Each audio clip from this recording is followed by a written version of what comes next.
Folks, Black Star Network is here. Hold no punches! I'm real revolutionary right now. Black power. Support this man, Black Media. He makes sure that our stories are told. I Thank you for being the voice of Black America, Roland. Stay black. I love y'all. All momentum we have now, we have to keep this going. The video looks phenomenal. See, this difference between Black Star Network and Black-owned media and something like CNN. You can't be Black-owned media and be scared. It's time to be smart. Bring your eyeballs home.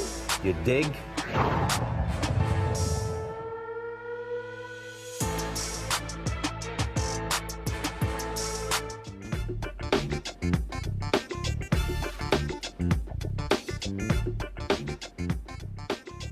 It's Thursday, October 3rd, 2024. Here's what's coming up on Roland Martin Unfiltered, streaming live on the Black Star Network. Looks like the jury has reached verdict for the 3 former Memphis police officers charged with violating Tyree Nichols' federal civil rights in a 2023 fatal beating that sparked national protests and calls for broad changes in policing. After a nearly month-long trial, jurors have informed the judge today, as we speak, that they have agreed on verdicts in the case against Tadarius Bean, Demetrius Haley, and Justin Smith. The parties and attorneys were reconvening, and the reveal, we're waiting on that live. We'll have that news for you as soon as we get it. Meanwhile, Vice President Kamala Harris will be speaking shortly in Ripon, Wisconsin, the birthplace of the GOP. She'll be with an interesting partner today. That will be, of course, Liz Cheney. We'll have that for you live shortly. That orange criminal will not leave the legal Haitian migrants alone. He's vowed to deport them all. You asked your friend Rudy Giuliani about that, friend. Ask what the Haitians in Brooklyn did to him after he had his police force beat up Patrick Dorismond. A judge sentenced a former Colorado County clerk to 9 years for the 2020 voting data scheme. Florida's Yes on 4, the amendment that will allow first and second trimester abortions or even later to protect the health of patients, is on November's ballot. We'll talk to one advocate about their push to get the 60% needed to approve the constitutional amendment. We'll also talk to a chief equity officer about how Project 2025 will affect your job. As you may be aware, October is Domestic Violence Awareness Month. We'll talk to Maryland State Attorney about how they are handling the spikes in family violence in Prince George's County. It's time to bring the funk on Roland Martin Unfiltered, streaming live on the Black Star Network. Let's go. He's got it. Whatever the miss, he's on it. Whatever it is, he's got the scoop, the fact, the find. And when it breaks, he's right on time and it's rolling. Best believe he's knowing. Putting it down from sports to news to politics. With entertainment just for kicks, he's rolling. It's on go, roll, y'all. It's Roland Martin, yeah. Rolling with Roland now. He's funk, he's fresh, he's real, the best, you know he's Roland Martin now.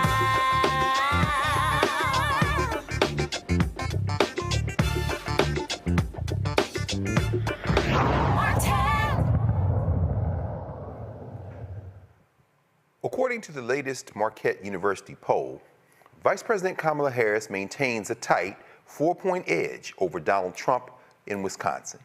We're waiting as we speak for the Vice President to speak soon in Ripon, Connecticut. We're going to go to our panel as we're waiting for the Tyree Nichols verdict. It's coming in as we speak. But before we go any further, we'll have a little commentary here on what we expect the current Vice President to say in Wisconsin. We're joined with our Thursday night panel, Kwame Jackson, who is a political strategist coming to us out of the City of Angels, Los Angeles, and Attorney Jade E. Mathis, Jade E. Mathis Esquire, a regular guest who is counsel in District Legal Group here in Washington, D.C. Jay, let's start with you. What are you expecting? Is this an unusual development, or what's going on here with this unusual partnership about to be debuted in Wisconsin?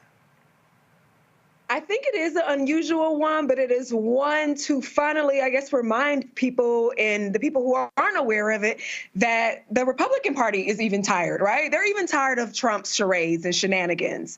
And I think by former Representative Cheney and her father backing Vice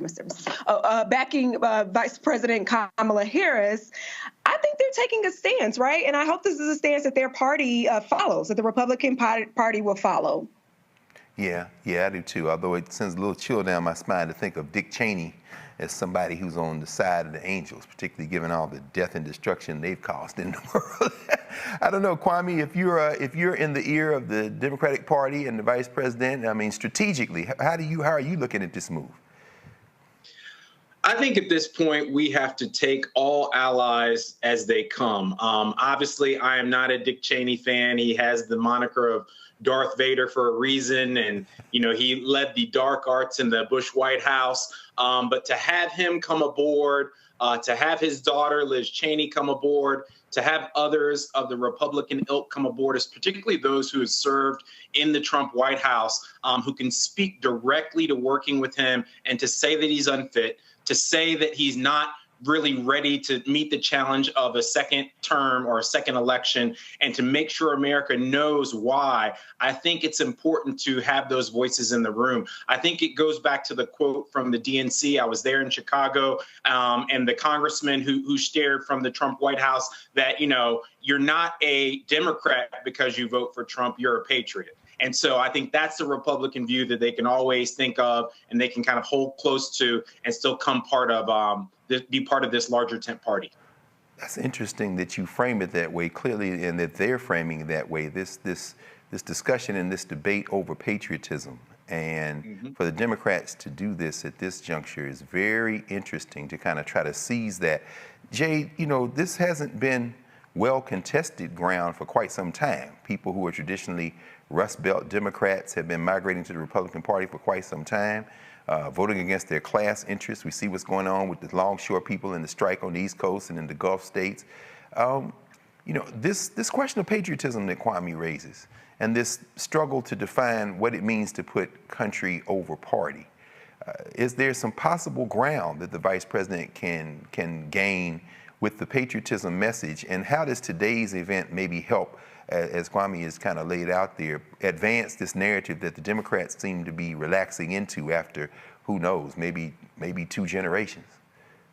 I absolutely some ground. And one thing that I particularly admire is that I think this is showing that Kamala Harris is a person who is able to forgive people and even work with someone who may not be an ally, right? So that she's open-minded, she's progressive, as that is one of her running, you know, her running slogans is that she's progressive, and one of the grounds that she runs on. And I think this is exemplary and personified, like showing her character, her party's character, and showing that, hey, we don't have to agree on everything. However, we can still be civil and work together.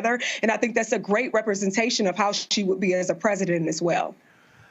Well, I tell you, can I jump in? Oh, yeah, absolutely. Please, Kwame, by all means. Yes, sir. What was interesting, I was on the floor at the DNC in Chicago, and I remember 3 particular words in the word cloud, right, in terms of how to rebrand and think about the new Democratic Party. And one that you heard over and over again was patriotism, the use and the reclamation of that word so that Democrats could find the high ground with patriotism as part of their word cloud, as part of their brand. The other one was USA chants. You know, black folk get a little iffy about these USA chants. You know, USA, USA. It gets a little Trumpy in that regard. But they really were trying to reclaim that USA chant, that ground, in terms of echoing patriotism. So that's 2. And then the third one was freedom.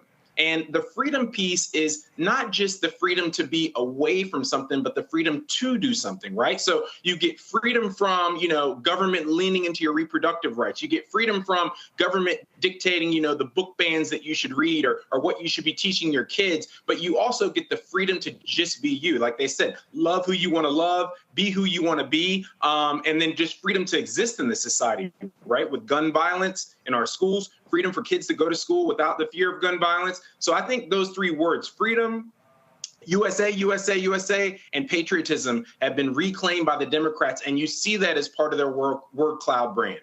You know, that's interesting, Kwame. Let's widen the circle a little bit, if that's all right. Certainly we see that the killers of the Israeli military have expanded their strikes.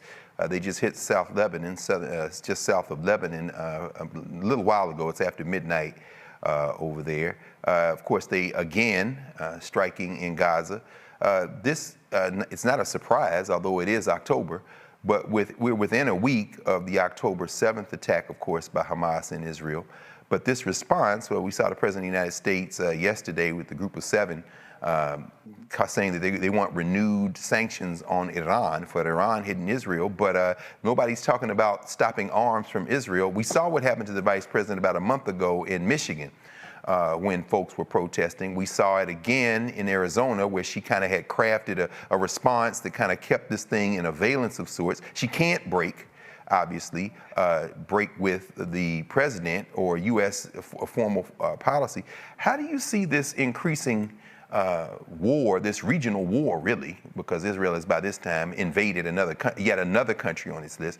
How is this regional war playing out? I mean, might there be some protesters there today? We know Wisconsin is a diverse state, the college town of Madison. Then you've got, of course, as you say, Milwaukee with all those black folk who might be chanting USA, but may be a little uneasy about this. And then, of course, right to the east, you have Michigan with that heavy Muslim population. How would you advise the Vice President to try to craft this message as Israel seems determined to put its thumb on the scale to help elect Donald Trump?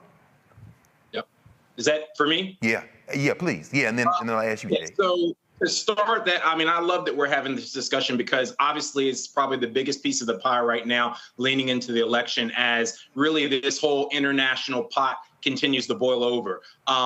I think the vice president is in a very precarious position. She has to thread a very surgical needle between keeping support from Arab Americans, Palestinian Americans, the folks in Dearborn in Michigan, a key swing state, that large Arab population, and then also obviously support of our longtime ally Israel, as well as domestic Jewish populations and voters. And so she has to thread that needle, and it's very difficult because obviously we're not going to let Israel just hang in the wind and, defend themselves. But at the same time, I was speaking with a friend of mine and I said, this is an analogy of someone at school, right? You're a kid at school and you go and you decide, I'm going to fight the bully. I'm Israel. I'm going to fight the bully. So I go and I punch the bully in the mouth, which is Iran.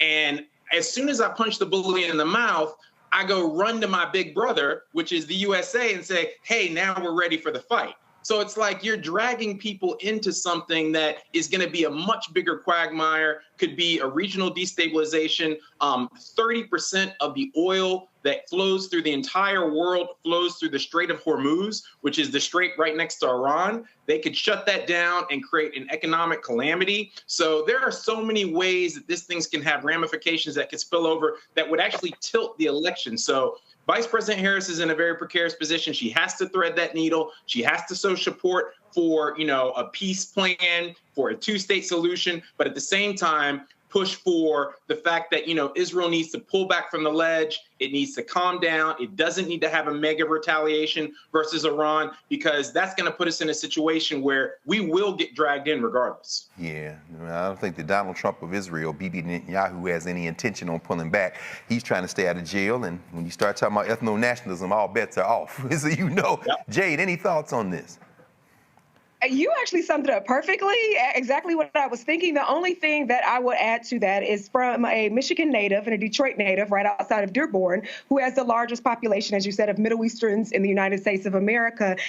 That is really going to be, because some of the Muslims in Dearborn are a little more extreme than other Muslims are, but they are very they're very culturally, prideful, and I love that. They have always been great contributors to the industry of Michigan as far as the economy, the businesses, the gas stations. A lot of them are self-owned, the stores there. So I think that is really going to make a big difference, and she's going to have to tread very, very lightly in that aspect. It would be being that Michigan is a swing state. Jay, can we? Jay, this is the art of diplomacy. This is diplomacy at work. Like, how do you do something in such a fluid way? How do you dance? And this is where it's more of a art than it is a science. And so this will really show Vice President Harris's international chops, her ability to embrace diplomacy and start to do that dance very gently, because, this is not going to require a heavy fist action on our part. Indeed, and we'll pick this up after the break. Jade, I might want to ask you about those people in the Nation of Islam, because we know that's Temple number 1 in Detroit, and there are a lot of black Muslims in Detroit. So I'm going to ask about that kind of, because I don't think that's ever been discussed anywhere. We need to talk about that. But we will be back shortly. This is Roland Martin Unfiltered on the Black Star Network, and we'll be back in a moment after break. He told us who he was. Should abortion be punished?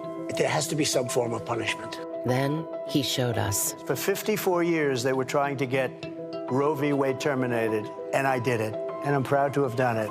Now Donald Trump wants to go further with plans to restrict birth control, ban abortion nationwide, even monitor women's pregnancies. We know who Donald Trump is. He'll take control. We'll pay the price. I'm Kamala Harris, and I approve this message. In 2016, Donald Trump said he would choose only the best people to work in his White House. Now those people have a warning for America. Trump is not fit to be president again. Here's his vice president. Anyone who puts themselves over the Constitution should never be president of the United States. It should come as no surprise that I will not be endorsing Donald Trump this year. His defense secretary. Do you think Trump can be trusted with the nation's secrets ever again? No. I mean, it's just irresponsible action that places our service members at risk, places our nation's security at risk. His national security advisor. Donald Trump will cause a lot of damage. The only thing he cares about is Donald Trump. And the nation's highest-ranking military officer. We don't take an oath to a king or a queen or to a tyrant or a dictator. And we don't take an oath to a wannabe dictator. Take it from the people who knew him best. Donald Trump is a danger to our troops and our democracy. We can't let him lead our country again. I'm Kamala Harris. I get it. The cost of rent, groceries, and utilities is too high. So here's what we're going to do about it. We will lower housing costs by building more homes and crack down on landlords who are charging too much. We will lower your food and grocery bills by going after price gougers who are keeping the cost of everyday goods too high. I'm Kamala Harris, and I approve this message because you work hard for your paycheck. You should get to keep more of it. As president, I'll make that my top priority. Bob and I both voted for Donald Trump. I voted for him twice. I won't vote for him again. January 6th was a wake-up call for me. Donald Trump divides people. We've already seen what he has to bring. He didn't do anything to help us. Kamala Harris, she cares about the American people. I think she's got the wherewithal to make a difference. I've never voted for a Democrat. Yes, we're both lifelong Republicans. The choice is very simple. I'm voting for Kamala. I am voting for Kamala Harris. IVF is a miracle for us because it allowed us to have our family. After having my daughter, I wanted more children, but my embryo transfer was canceled 8 days before the procedure. Donald Trump overturning Roe v. Wade stopped us from growing the family that we wanted. I don't want politicians telling me how or when I can have a baby. We need a president that will protect our rights, and that's Kamala Harris. I'm Kamala Harris, and I approve this message. Kamala Harris has never backed down from a challenge.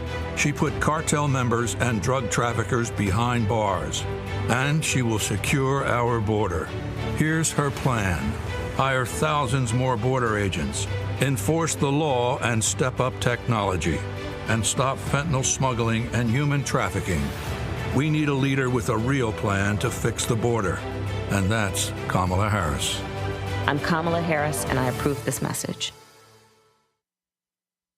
Here's a 78-year-old billionaire who has not stopped whining about his problems. Oh, she had a big crowd. Oh, the crowd. This weird obsession with crowd sizes. It just goes on and on and on.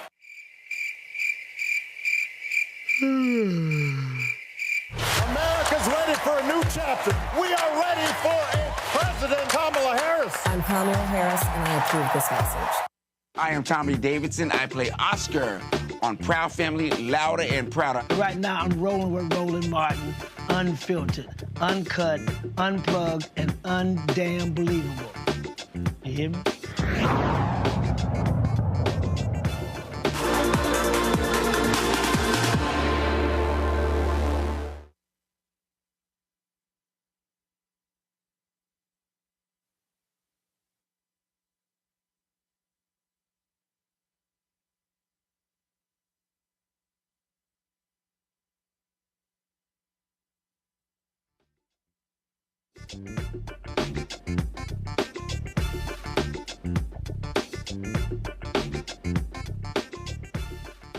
Welcome back to Roland Martin Unfiltered. I'm sitting in the chair for our big brother Roland Martin, Greg Carr, and we're going to continue our discussion. We're waiting while we wait for the vice president to take the stage in Wisconsin. At the same time, I think we're also waiting on the verdict in the Tyree Nichols case.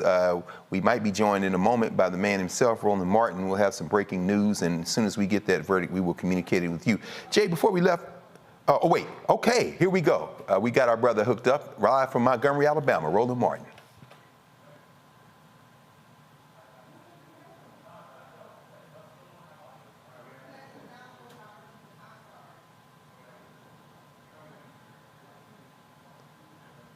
All right, so we're still working out the tech there. You know, Roland traveled. Shout out to the Alabama State Hornets, Hornet Nation.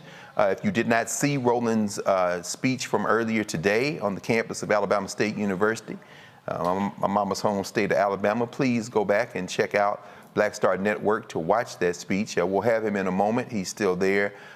So again, we're waiting on the verdict here in the Tyree Nichols case, and the vice president will be taking the stage with Liz Cheney in a moment. Jade, while we have a second, I want to ask you, as we said before the break, you know, I don't know that I've heard anybody talk about the significant Muslim population in Detroit and in Michigan that is black Muslims, going back to the Ahmadiyya movement of the early 20th century. Of course, we know that's Mecca, temple #1 in the Nation of Islam. How should we be thinking about Islam differently if we're talking about Michigan? And could this have some impact in that black Muslim population?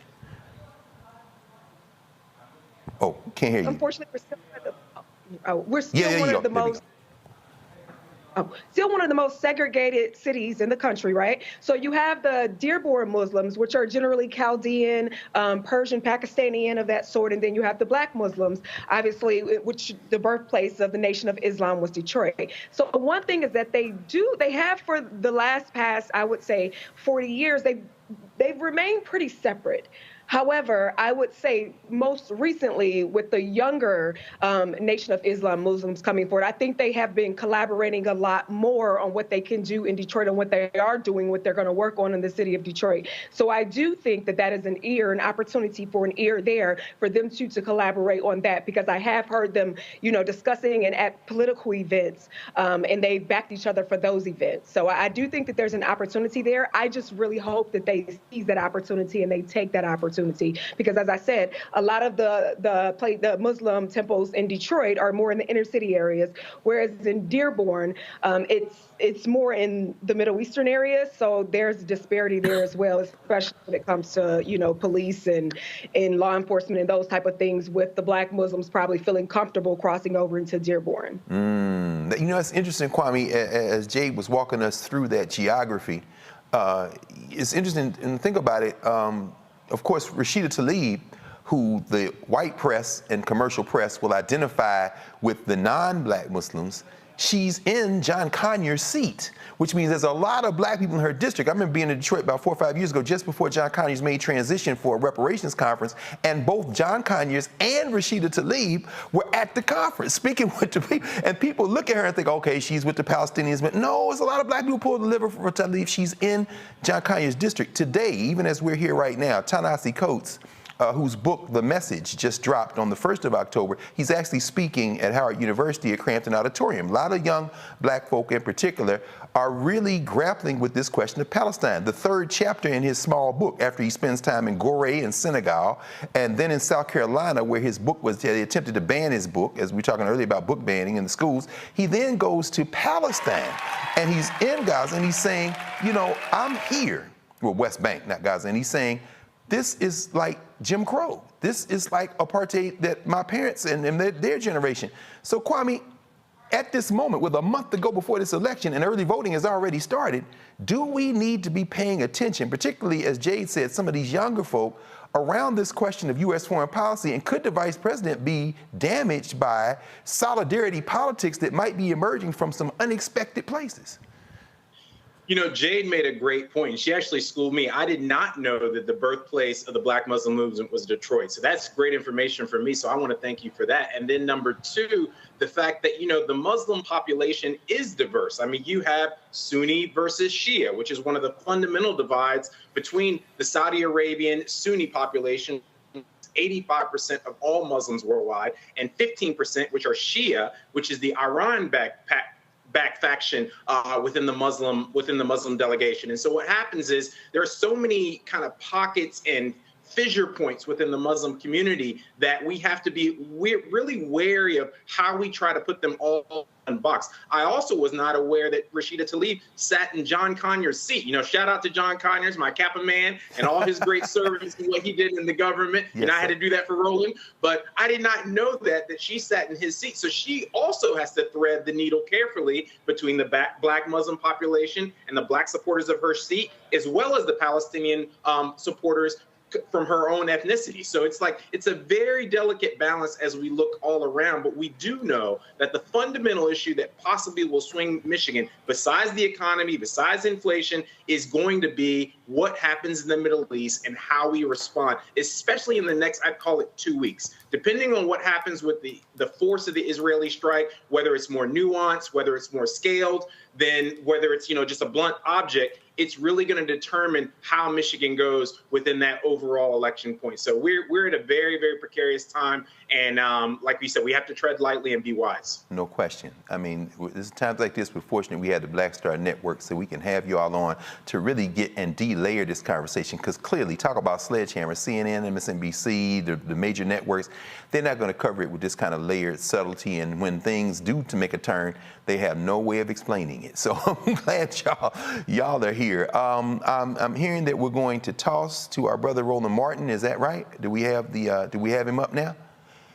If so, you all let me know. Okay, very good. So let's continue then. We're going to go.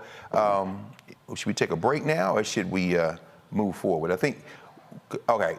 All right. We're going to keep going then. We're going to move to another population in the non-white world that is receiving a lot of attention here in the United States. A little place called Springfield, Ohio, and folks talking about dogs and cats. Trump is promising to revoke the legal immigration status of Haitians in Springfield, Ohio. And we certainly heard the candidate for vice president among the Republicans say, I don't care whether they're legal or not, I'm going to call them all illegal, which means who they are is illegal. I wonder if that includes your wife. Donald Trump said he's going to deport all of these folk back to Haiti if he returns to the White House. Listen to what the former president said during an interview with News Nation reporter Ali Bradley. Now, these individuals in Ohio, these migrants from Haiti, these people living there from Haiti, do you consider them here legal or illegal? And would you revoke TPS status? Which area are you talking about? Let's say Springfield. In Springfield, what's happening there is horrible. You have a beautiful community, 52,000 people, and about 30,000 people were put into that community rapidly. And the community is so nice, and they want to be so politically correct. You have to remove the people. You cannot destroy, we cannot destroy our country. You had a beautiful, safe community. Everyone's in love with everybody. Everything was nice. It was like a picture community. And all of a sudden, in a short period of time, they have 32,000 more people in there. It doesn't work. It can't work. It has nothing to do with Haiti or anything else. It doesn't work. You have to remove the people, and you have to bring them back to their own country. They are, in my opinion, it's not legal. It's not legal for anybody to do. It's not even on a human basis. It's not acceptable to the people that are there, and certainly to the people that are in Springfield.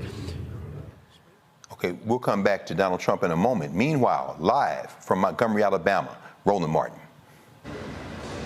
All right, Greg, I think you actually have tossed to me. Just want to make sure we're straight. Want to make sure you guys are getting my audio.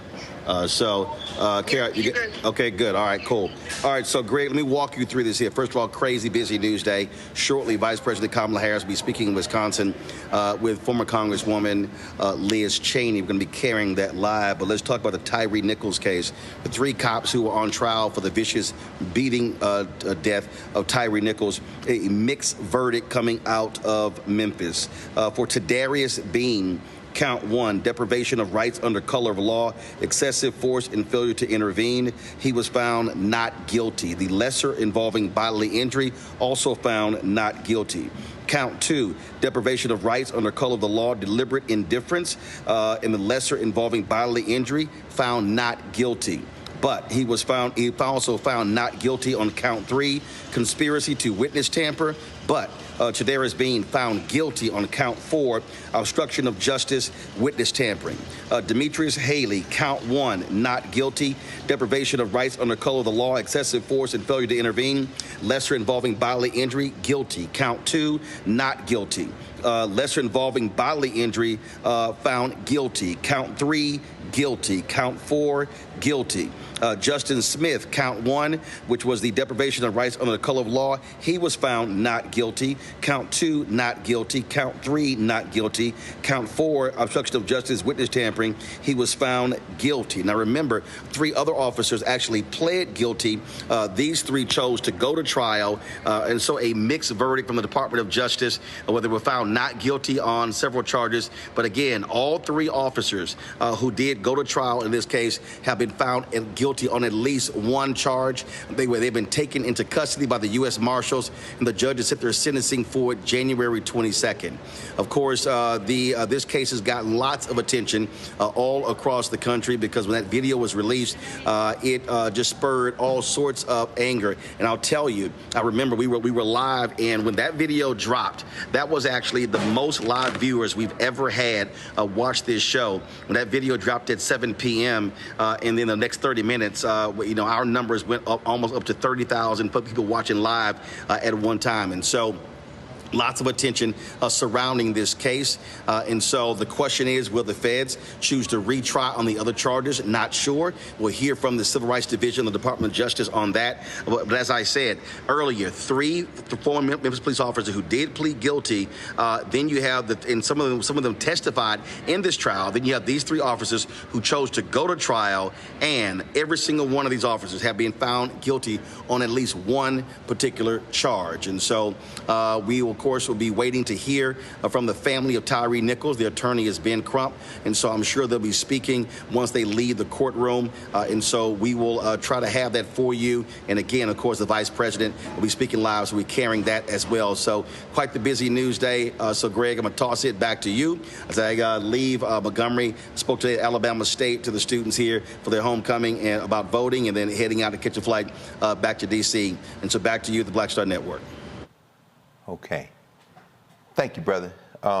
Again, Roland Martin breaking the news of at least a mixed verdict coming out of Memphis. Tadarius Bean, Demetrius Haley, and Justin Smith, 3 police officers among the group charged with the killing of Tyree Nichols.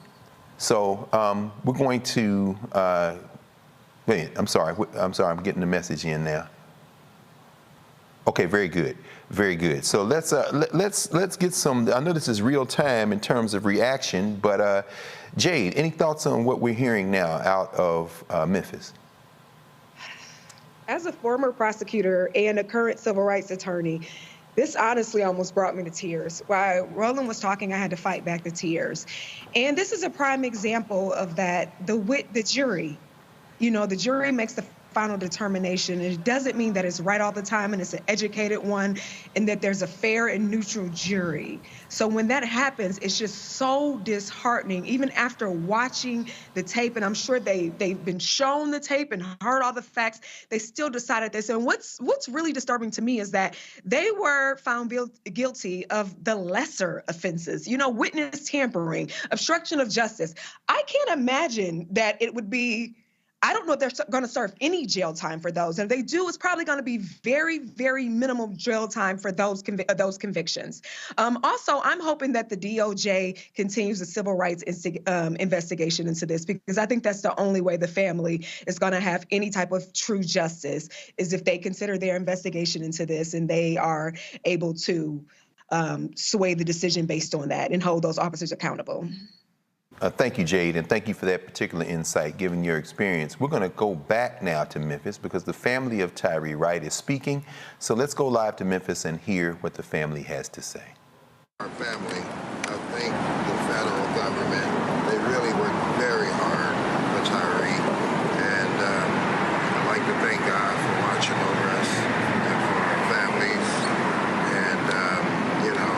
said, they're all in prison. They're not getting out anytime soon, and it's not over. I'd just like to say, you know, let this be a message to all officers, you know, that, you know, you will reap what you sow. That's right. You know, I mean, you just can't go around hurting people and think that you're not going to be accountable for it. So let this be a message, because Tyree's death did not go in vain. That's right. Now you hear from his sister, Kiwana. I just want to say, I don't know if I'm happy, but it's a bittersweet day. I'll never get my little brother back.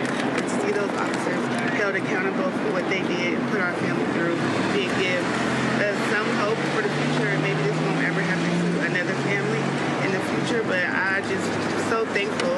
I was smiling when I saw them get taken away, because that's just one of the things that they did. What they did to my brother was wrong, and to see them go into custody and be held accountable was anything and everything that my family could ask for. Justice for Tyree Nichols. Justice for Tyree Nichols. We'd like to thank all the activists, all the state representatives, everybody, all the faith-based community, everybody who stood for justice, to say that Tyree deserved humanity, Tyree deserved his constitutional rights, and Tyree deserved to get home to his mother and father.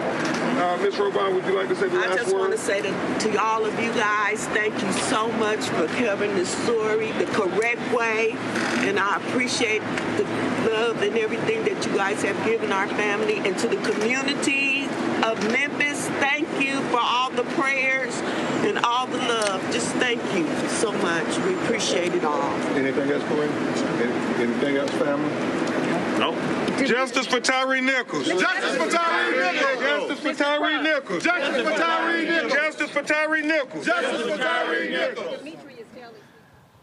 Jade, I think we echo your hope that the federal government will be involved. We heard there Ben Crump, who Al Sharpton, I think today is Reverend Sharpton's birthday actually, who Al Sharpton has called Black America's Attorney General. That's the outside approach, one approach, but the person from the inside who probably deserves that name as much as anybody in the country, Kristen Clark, who is actually the Attorney General for Civil Rights.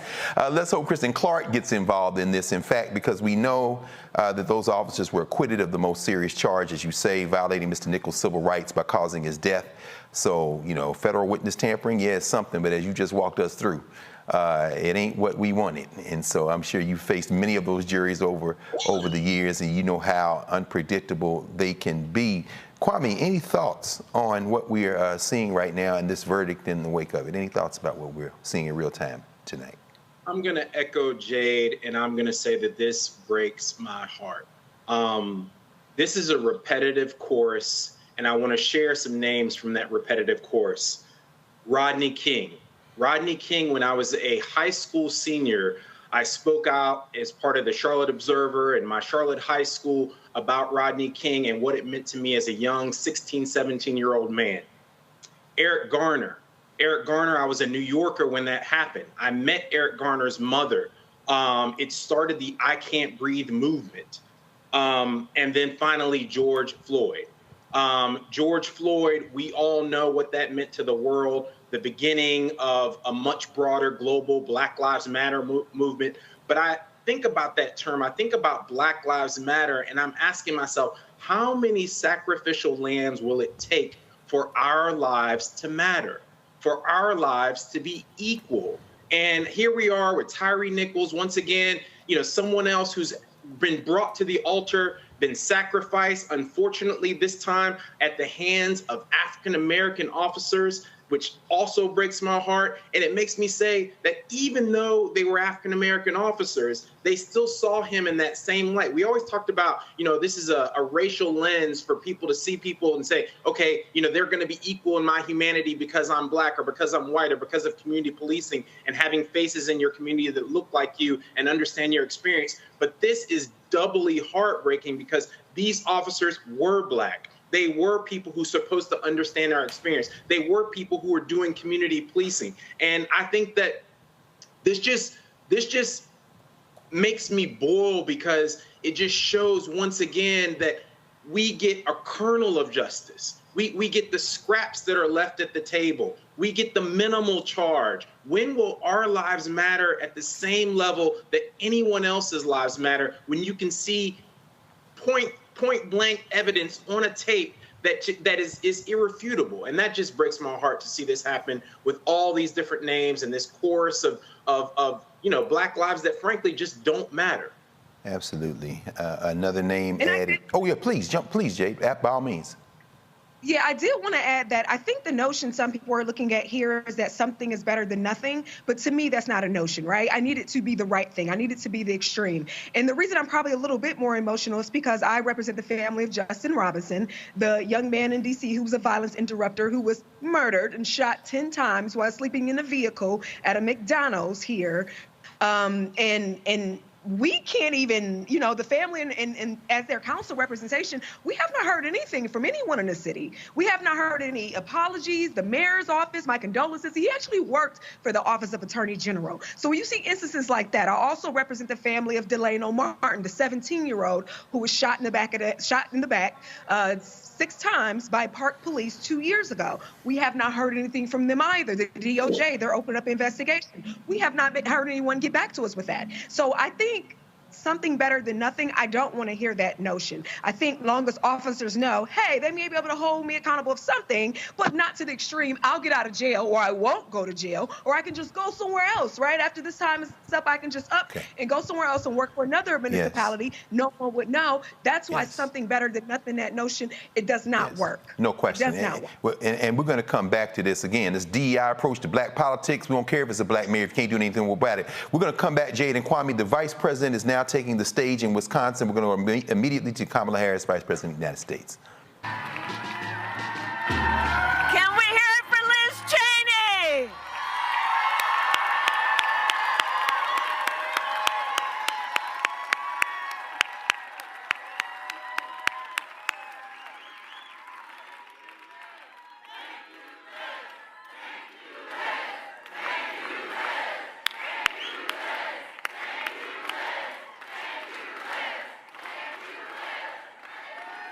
It is so good to be back in Wisconsin. I thank you, everyone, for being. Please have a seat. I thank you all for being here. But I have to emphasize that every time I come here, and Liz, I was actually a kid here too when my parents were at the University of Wisconsin, so we have that in common as well. In fact, Tony Evers always says when I land, "Welcome home." But I say all that to say every time that I've come here recently, one of the conversations that we have, all of us together, is how much we love our country, and that really is the binding factor in us all being together and taking the time to be together to really just renew and remind everyone of what is at stake, but born out of love that we have this fight. And I want to thank you, Liz Cheney, for reminding us that regardless of party affiliation, is a factor that binds us all. And so I thank you for your support and your leadership and your courage.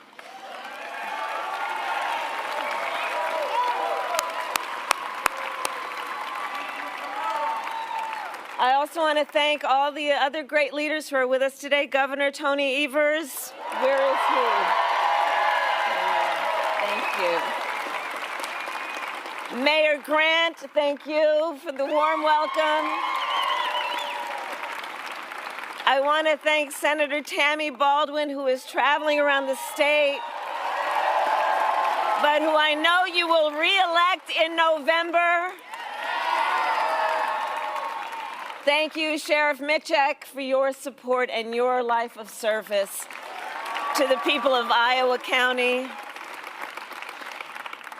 And so I do want to say a bit more about Liz Cheney.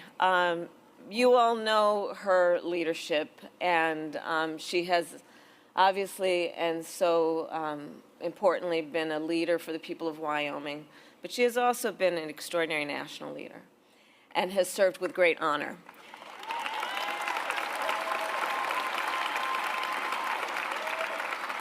And she not only, as she has talked today, recognizes that character is among the most important attributes of leadership, but she also personifies that attribute.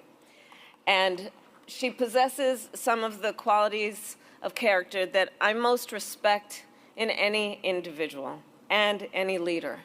Courage, especially at a moment like this, where there are so many powerful forces that have been intent on trying to demean and belittle and make people afraid.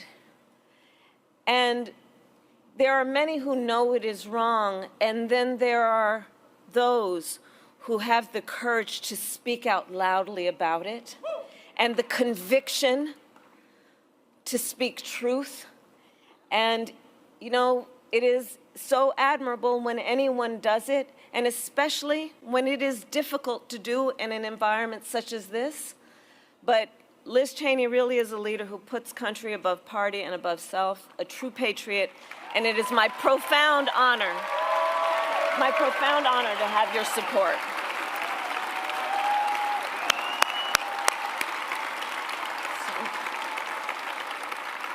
And I also want to thank your father, Vice President Dick Cheney, for his support and what he has done to serve our country.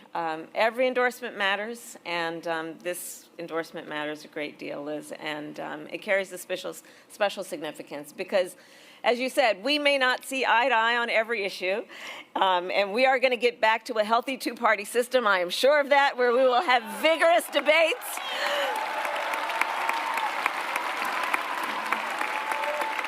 And as you said, you may not have supported a Democrat for president before, but as you have also said, we both love our country and we revere our democratic ideals. And we both also believe in the nobility of public service.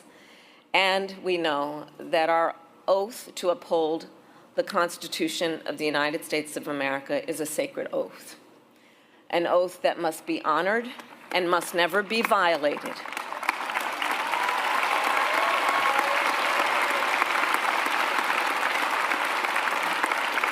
And your words today and the reason we are all here today, I think really do underscore perhaps one of the most fundamental questions that is facing the American people in this election. Who will obey that oath? Who will abide by the oath to preserve, protect, and defend the Constitution of the United States of America? I have had the privilege. Thank you. Thank you. Thank you. Thank you. Thank you. Thank you. And I have sworn an oath to uphold the Constitution 6 times in my career, including as Vice President, as a United States Senator, and as the top law enforcement officer of the largest state in our country.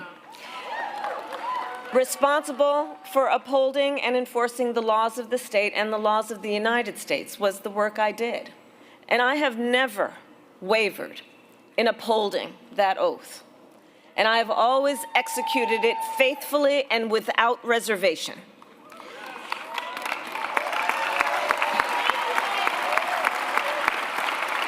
And therein lies the profound difference between Donald Trump and me.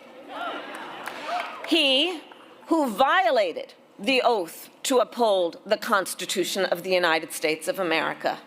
And make no mistake, he who, if given the chance, would violate it again.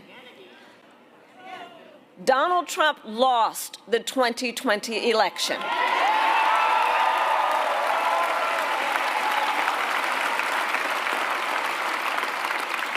And as you have heard and know, he refused to accept the will of the people and the results of an election that was free and fair.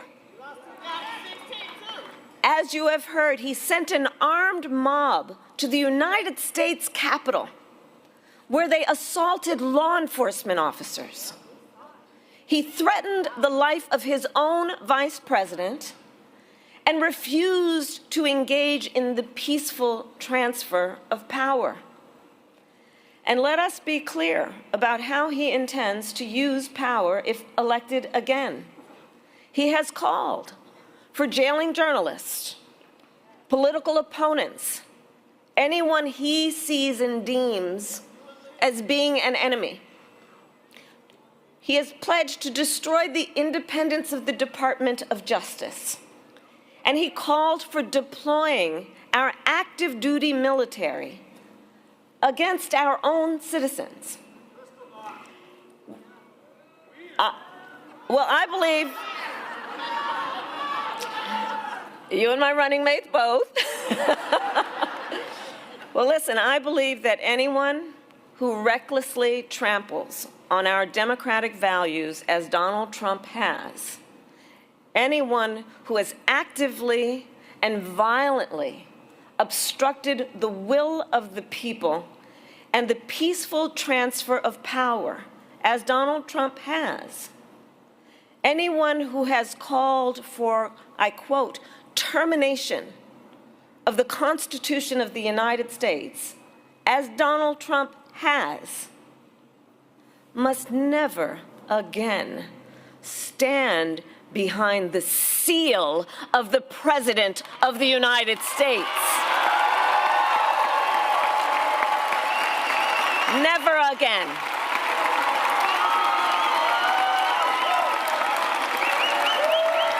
Never again.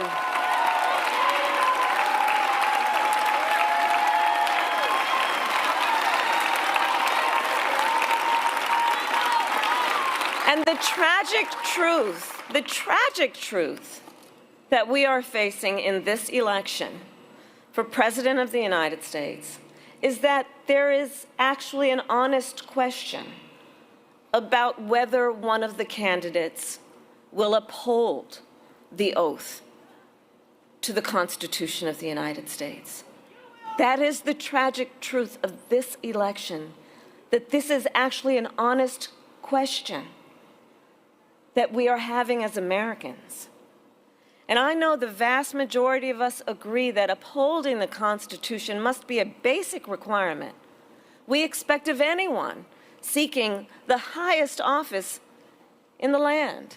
I know the vast majority of us, regardless of your political party, agree we must hold sacred America's fundamental principles, from the rule of law to free and fair elections to the peaceful transfer of power.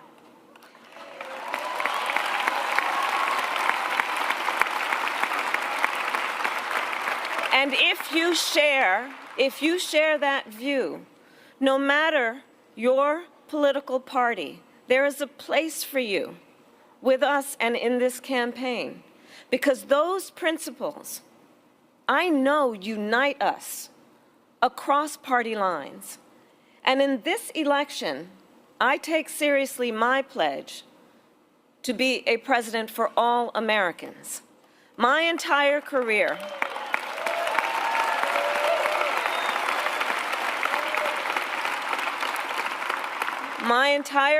I've only had one client, the people. And when I say that, I mean all the people. Not just those who share my party affiliation. Through all my decades in law enforcement, I never asked a victim or a witness, are you a Republican or a Democrat? The only question I ever asked was, are you okay? And that is the kind of president we deserve, and I pledge to you that is the kind of president I will be.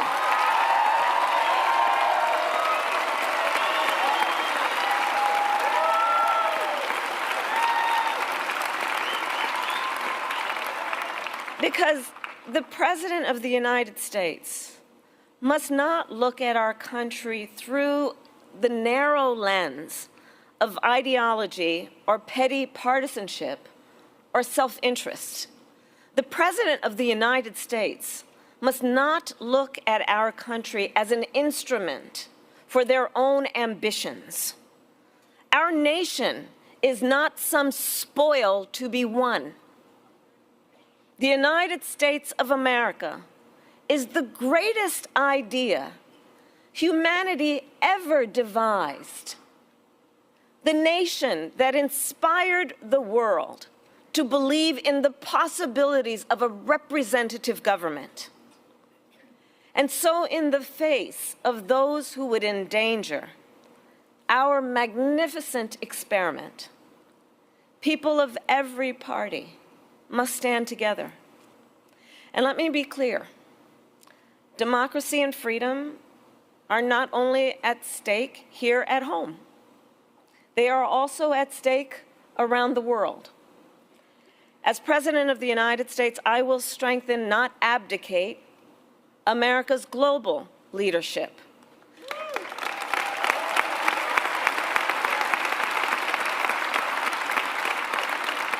Last week, I met with Ukraine's President Zelensky. And the message I delivered was the same message I've shared with him every time I've seen him. I stand with Ukraine, and I always will.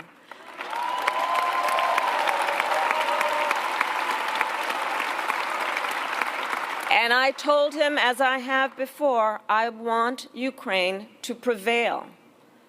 By contrast, in our debate, Donald Trump couldn't even bring himself to say he wanted Ukraine to win the war.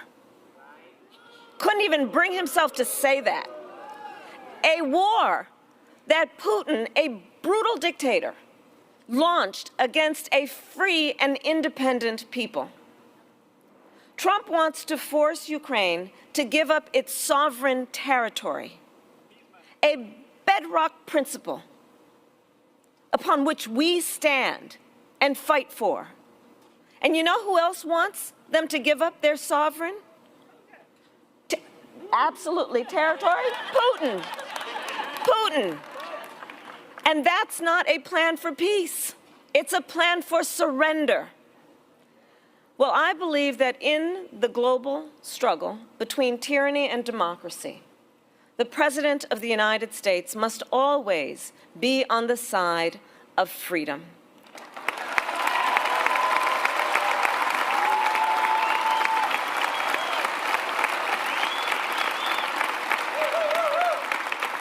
So we are gathered here today in Ripon, not far, as the Congresswoman mentioned, from a small building where the Republican Party was born in 1854.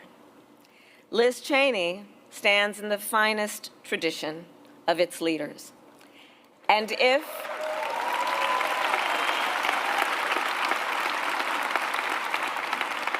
people across Wisconsin and our nation are willing to do what Liz is doing, to stand up for the rule of law, for our democratic ideals, and the Constitution of the United States, then together I know we can chart a new way forward, not as members of any one party, but as Americans.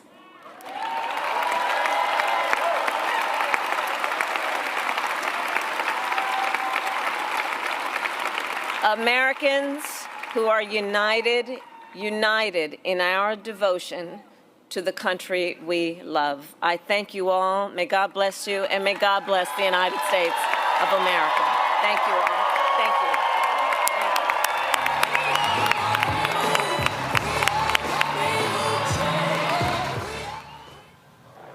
you. Well, there we have it. The Vice President of the United States, Kamala Harris, with Liz Cheney, former Congresswoman from Wyoming, ironically standing over the Vice President's left shoulder, to the left of President Harris, although we were looking at her and she was to our right, hitting some major themes there. Defense of the Constitution, defense of active duty military, standing with the, and saying that no one who would violate the Constitution should ever stand again behind the seal of the President of the United States, saying there should be a president for all Americans, talking about our magnificent experience and defending democracy and freedom, not just in the United States, but abroad, with interesting choice there, standing with Ukraine, but not one mention of the regional war that the killers of the Israeli Defense Force have expanded even as we speak.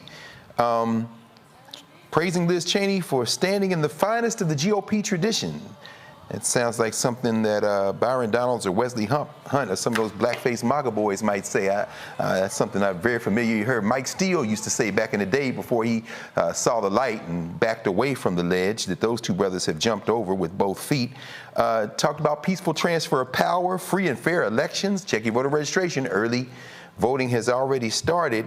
So much to unpack there and so many convergences there. Kwame, brother, I mean, as a person who has been involved in politics for so long and has seen a lot of this stuff up close, I mean, Liz Cheney standing over Kamala Harris's left shoulder, and she gives a speech that, as you said, is claiming that P word. What do you make of the speech that we just heard from the Vice President of the United States in that battleground state? Well, Dr. Carr, I'm choking up on the bat, and I'm watching that baseball come down. I'm going to try to take my swing at it and hit it out the park. Yes, sir. It is a lot right now. There's a curveball coming in at about 90 miles an hour. Yes, sir. I think that the way you framed it speaks a lot to the optics, right? Let's talk about the stagecraft and the optics of this announcement. It actually reminded me of something. I was taking notes all during this. The fact that that is the birthplace of the Republican Party in 1854 in Ripon, Wisconsin, that is a sort of a homegoing. It is a homecoming of sorts for the Republican Party. So they're trying to basically say, we want to have that homecoming, but we also want a refresh.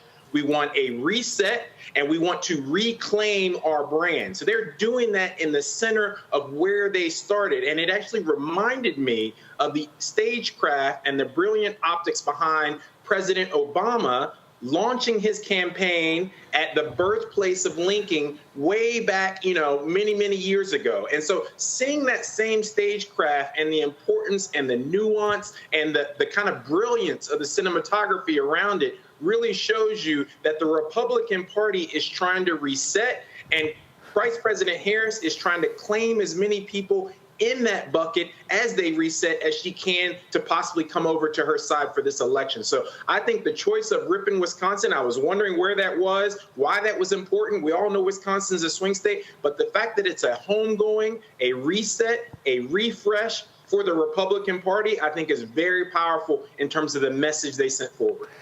Yeah, brother, I tell you, it's definitely a reset for part of the Republican Party, but it seems like the cancer that is MAGA has metastasized and claimed a great deal of that party. Jade, before the Vice President took the stage, you had led us through a litany, and I'm glad that you mentioned those D.C. cases, even as a black mayor sits here in Washington, D.C., doing nothing when it comes to our people, at least as it relates to state violence against black bodies. And as Kwame mentioned, Gwen Carr, I remember when she came to Howard and talked about her son. At that time, I think there was really a beginning, sadly, of this Mothers of the Movement work. Sabrina Fulton, of course, who we remember from Trayvon Martin's mother, and Tracy Martin Sr., Leslie McSpadden, Mike Brown's mother, and Mike Brown Sr., Rovon Wells, we just heard from, which of course led you into the conversation that we had with Rodney Wells by her side, Brother Nichols' father.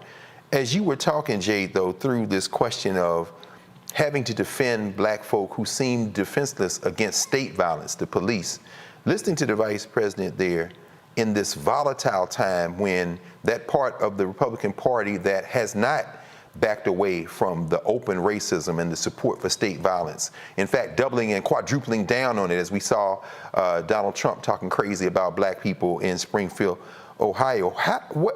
How do you make sense of what we've seen? And in this kind of, I guess it's kind of a safe move for the Vice President. I mean, to claim patriotism as such. But how are black people, people undecided, how are the black people being misled by misinformation, particularly younger voters? Some of these cats are saying, I don't care what she says. Can you save us from the police? You ain't talking about that. How are we going to talk to them? What would you say to young people looking at that, or anyone looking at that and saying, I hear what you're saying, but I'm not saluting the flag, and I don't give a damn about and you can't stop the policeman, and I got a mayor who won't do anything for me now, so why in the hell would I vote for you?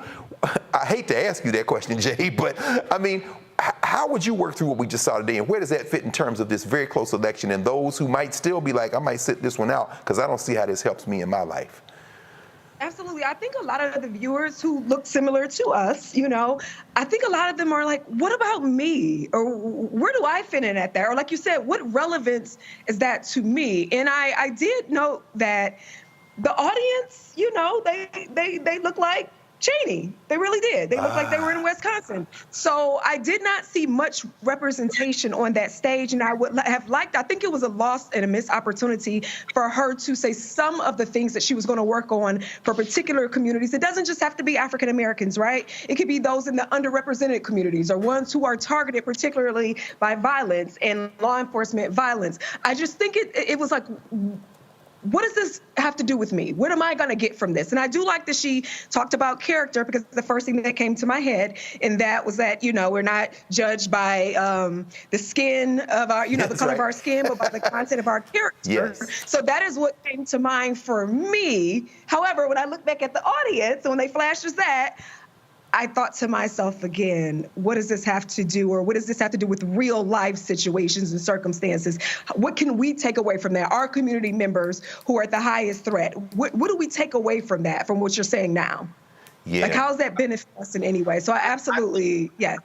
Yeah, no, seriously. Yeah, go ahead, Kwame, please. Yeah, please weigh in on this. It's important. Yeah, I think it's important to point out that Wisconsin is a state that is much whiter than the average state, right? So their population obviously skews towards older folks. It skews to more, the white population. We look at the race that Mandela Barnes, initiated to become a U.S. Senator there, and how close he came. But the audience that he's speaking to, and the audience that Vice President Harris is speaking to, is that rural white audience, especially outside of Milwaukee. And we look at, some of the dairy farms and the other rural areas in the state. So that audience is representative of the voters that she needs to cleave away on the margin to actually win that state. So I'm not saying that we take Milwaukee for granted. I'm not saying we take black voters for granted. I think Dr. Carr made a valid argument about how we speak to brothers who are facing that type of, systemic policing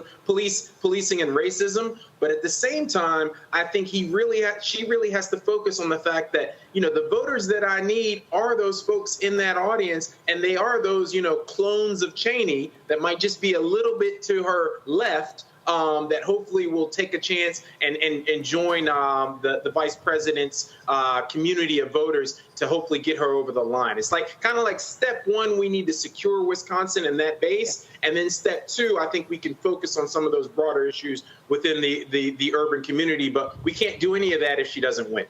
No, absolutely. Roland is constantly reminding us of that vote total in the Mandela Barnes race. And had there been just a few more black folk in Milwaukee that had come out, he'd be sitting in the United States Senate. And of course, that was before they tightened up all these voter suppression tricks that they're trying to put in place before the 5th of November. I mean, this is, anybody saying they know that what's going to happen in the outcome of this race is lying. Because I tell you right now, y'all been saying this over and over again tonight, threading this needle, and there's no doubt. Well, we've only been here for about an hour, and we have covered the full range, including the breaking news from Memphis on the Tyree Nichols verdict. We're going to take a break here, and in a moment we'll come back and we're going to discuss some more of the stories that we teased at the beginning of the hour. You're here on the Black Star Network with Roland Martin Unfiltered. Back in a moment. He told us who he was. Should abortion be punished? There has to be some form of punishment. Then he showed us. For 54 years, they were trying to get Roe v. Wade terminated, and I did it, and I'm proud to have done it. Now Donald Trump wants to go further with plans to restrict birth control, ban abortion nationwide, even monitor women's pregnancies. We know who Donald Trump is. He'll take control. We'll pay the price. I'm Kamala Harris, and I approve this message. I approve this message. In 2016, Donald Trump said he would choose only the best people to work in his White House. Now those people have a warning for America. Trump is not fit to be president again. Here's his vice president. Anyone who puts themselves over the Constitution should never be president of the United States. It should come as no surprise that I will not be endorsing Donald Trump this year. His defense secretary. Do you think Trump can be trusted with the nation's secrets ever again? No. I mean, it's just irresponsible action that places our service members at risk, places our nation's security at risk. His national security advisor. Donald Trump will cause a lot of damage. The only thing he cares about is Donald Trump. And the nation's highest-ranking military officer. We don't take an oath to a king or a queen or to a tyrant or a dictator. And we don't take an oath to a wannabe dictator. Take it from the people who knew him best. Donald Trump is a danger to our troops and our democracy. We can't let him lead our country again. I'm Kamala Harris, and I approve this message. I get it. The cost of rent, groceries, and utilities is too high. So here's what we're going to do about it. We will lower housing costs by building more homes and crack down on landlords who are charging too much. We will lower your food and grocery bills by going after price gougers who are keeping the cost of everyday goods too high. I'm Kamala Harris, and I approve this message because you work hard for your paycheck. You should get to keep more of it. As president, I'll make that my top priority. Bob and I both voted for Donald Trump. I voted for him twice. I won't vote for him again. January 6th was a wake-up call for me. Donald Trump divides people. We've already seen what he has to bring. He didn't do anything to help us. Kamala Harris, she cares about the American people. I think she's got the wherewithal to make a difference. I've never voted for a Democrat. Yes, we're both lifelong Republicans. The choice is very simple. I'm voting for Kamala. I am voting for Kamala Harris. This is Essence Atkins. What's the love king of R&B, Raheem Devon? It's me, Sherry Shepherd, and you know what you watch. You're watching Roland Martin, Unfiltered.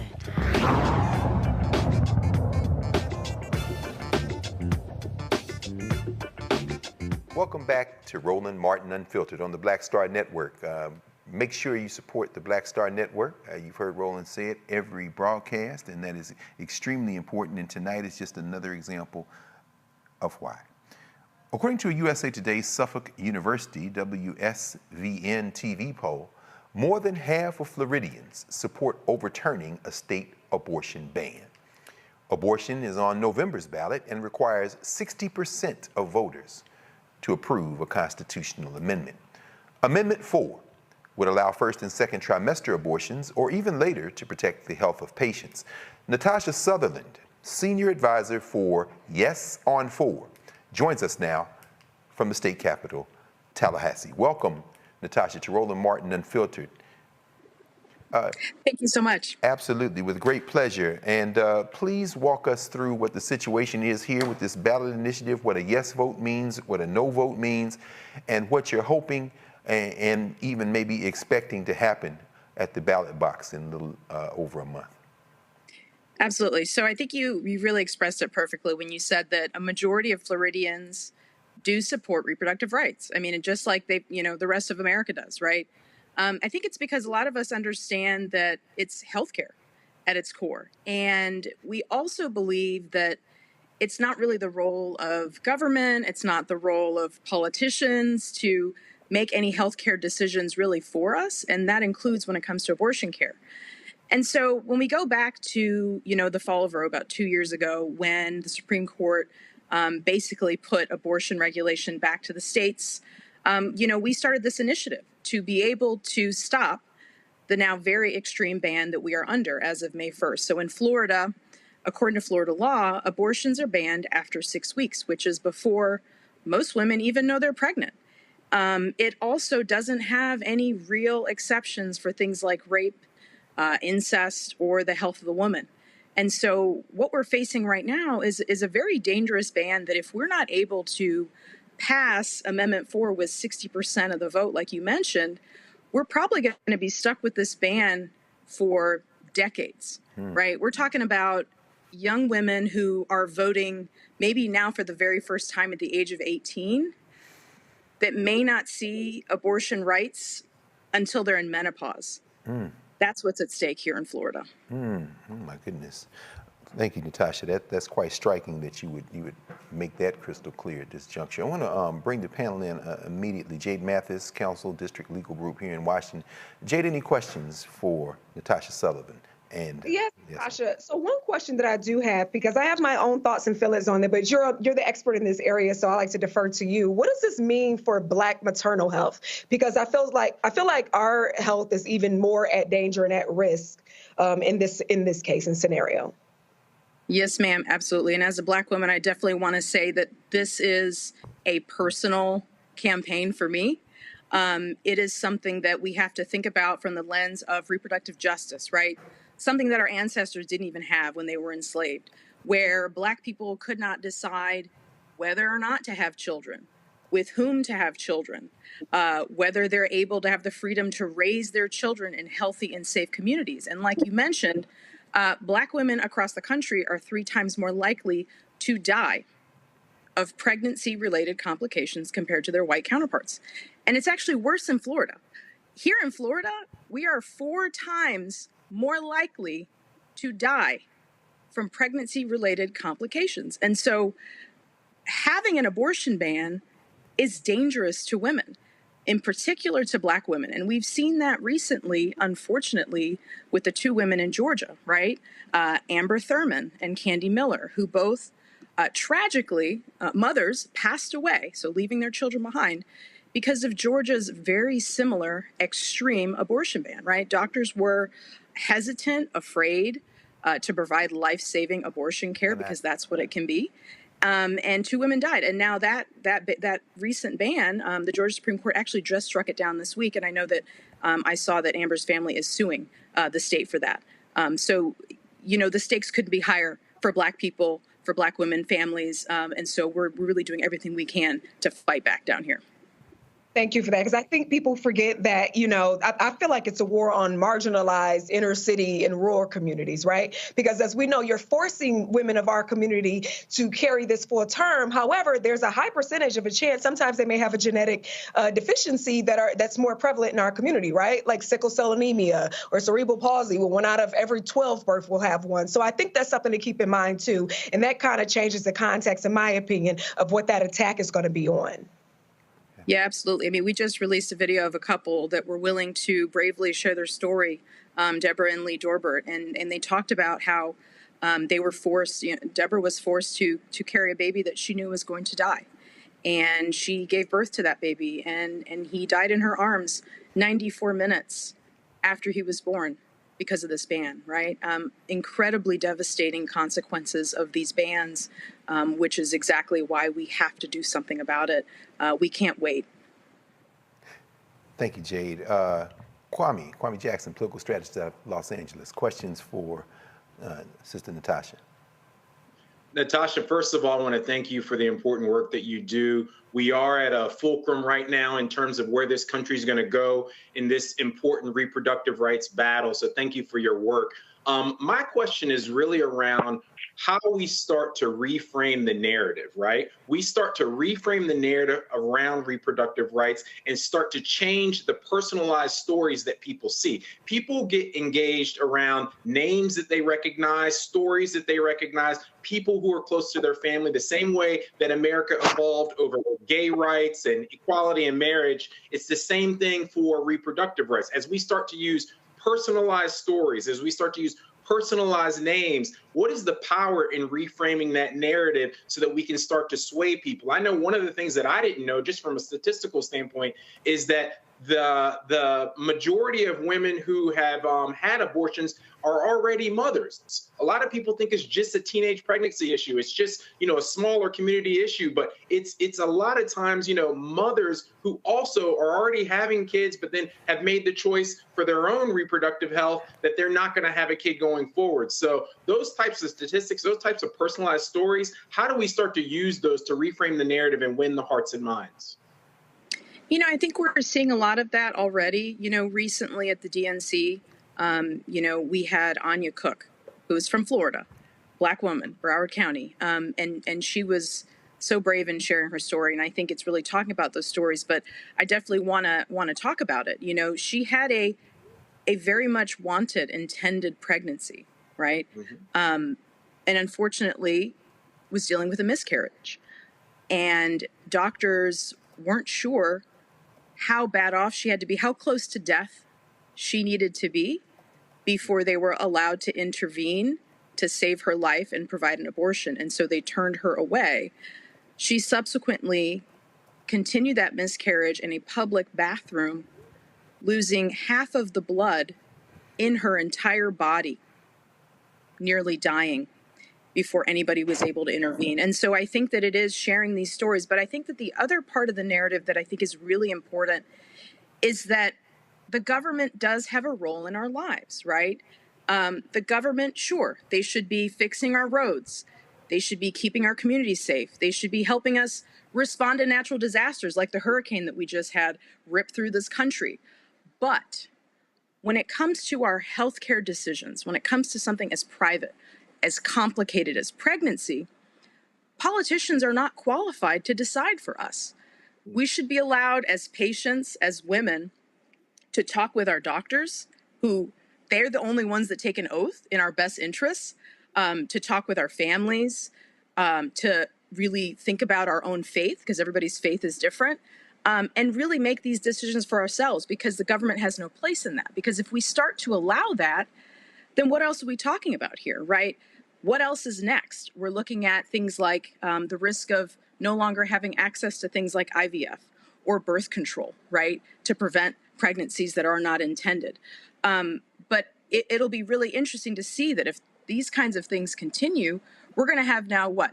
Men in the doctor's office where the doctor says, I see that you're close to death, but hold on, let me consult an attorney to find out whether or not I'm allowed to help you make a decision about life-saving care.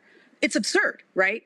But that's what we're doing to women right now in a lot of these states, like the South, where there are a lot of Black women that are impacted by this. So I think really people just need to talk about it. They have to understand what's at stake. Yeah, it reminds me of Vice President Harris when she was on the Senate committee to approve Justice Brett Kavanaugh. And she asked him that question, that searing question, can you tell me about a law that regulates the reproductive rights or sexuality of men? And he dodged and he weaved and he moved around, but he could not name a law that showed that we're going to try to put the same regulations over men's sexuality and men's reproductive rights as we do over women. So I think threading that needle and making sure that we're always hitting those points is extremely important. I know there was a great ad campaign that came out with, the older white man sitting in the middle of people's bedrooms, sexual conversations, sitting in the middle of your doctor's office and kind of like the odd man out.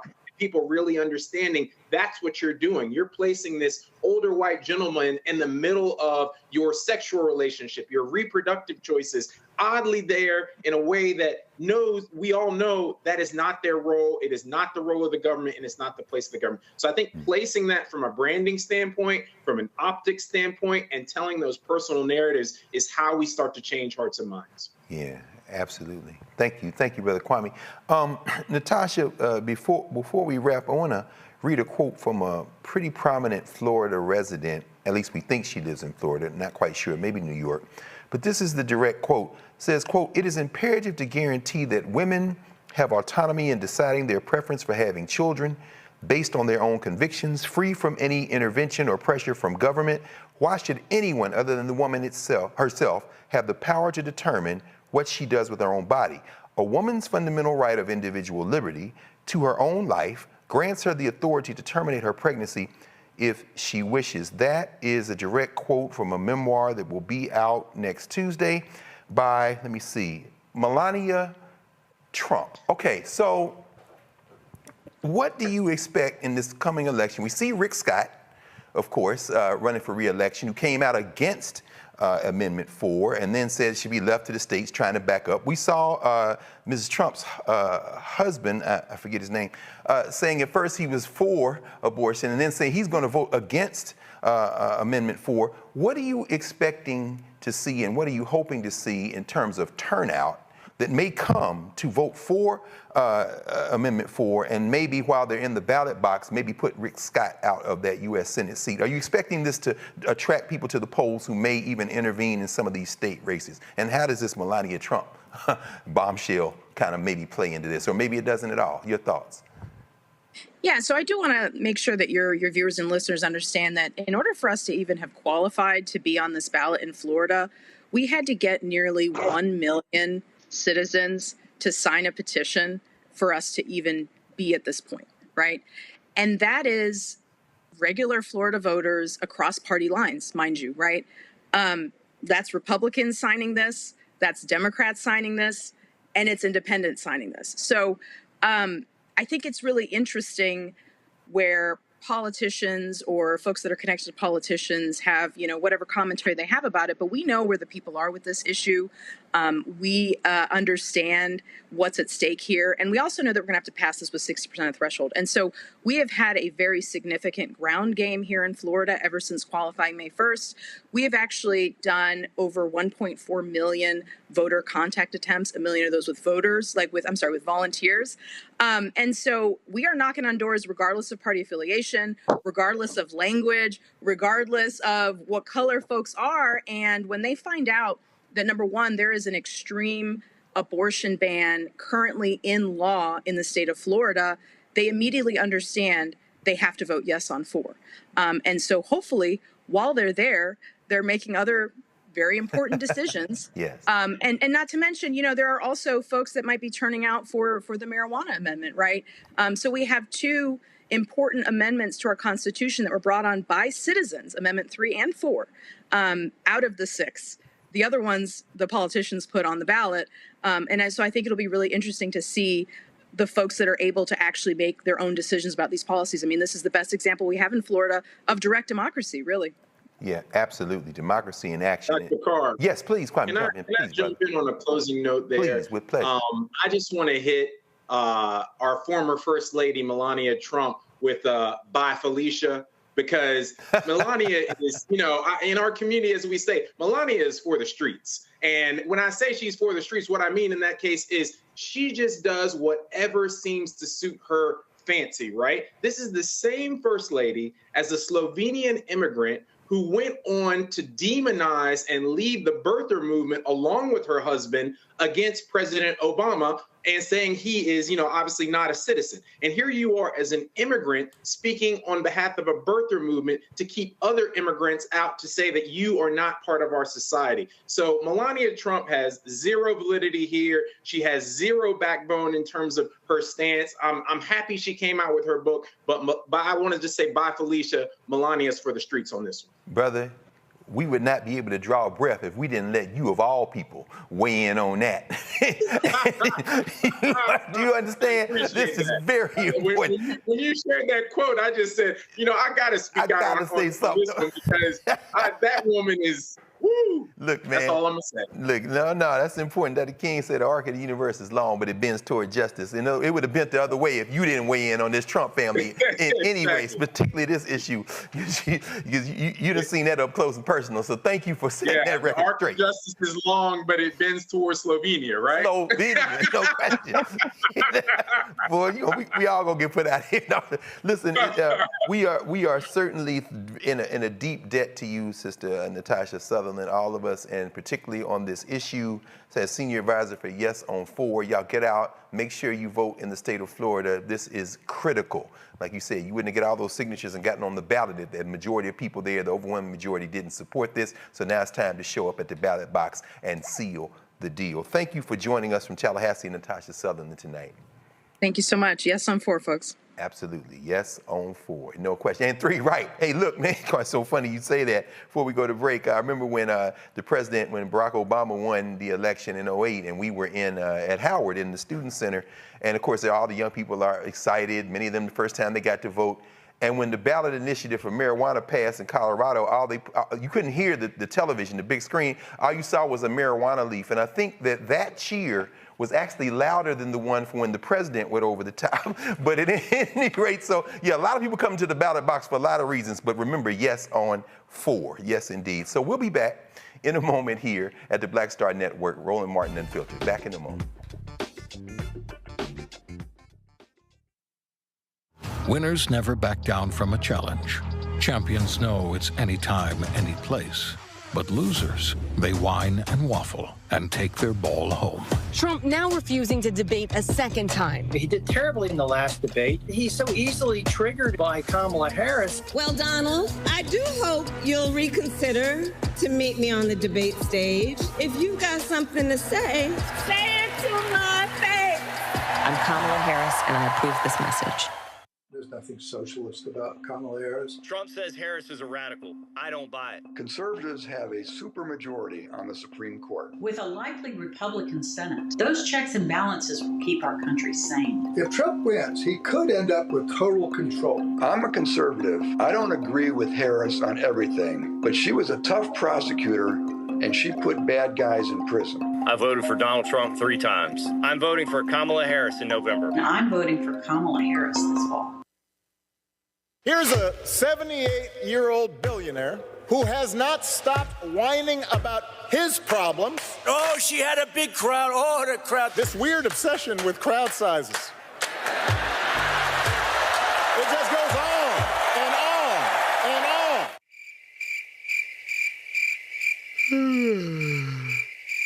America's ready for a new chapter. We are ready for a President Kamala Harris. I'm Kamala Harris, and I approve this message. The overturning of Roe almost killed me. I had a blood clot in my uterus that caused my labor to have to be induced because of the overturn of Roe v. Wade. I wasn't able to get life-saving treatment sooner. I almost died. And that's because of the decision that Donald Trump made. I was able to get Roe v. Wade terminated, and I'm proud to have done it. The doctors and nurses were afraid that if they treated me in the incorrect way, that they would be prosecuted for that. And that's appalling. Donald Trump says that women should be punished. Do you believe in punishment for abortion? There has to be some form of punishment. For the woman? Yeah. I believe that women should have reproductive freedom to make the choices about their own bodies. 4 more years of Donald Trump means that women's rights will continue to be taken away one by one by one by one. This has to stop because women are dying. I'm Kamala Harris, and I approve this message. Hello, I'm Marissa Mitchell, a news anchor at Fox 5 DC. Hey, what's up? It's Sammy Roman, and you are watching Roland Martin Unfiltered.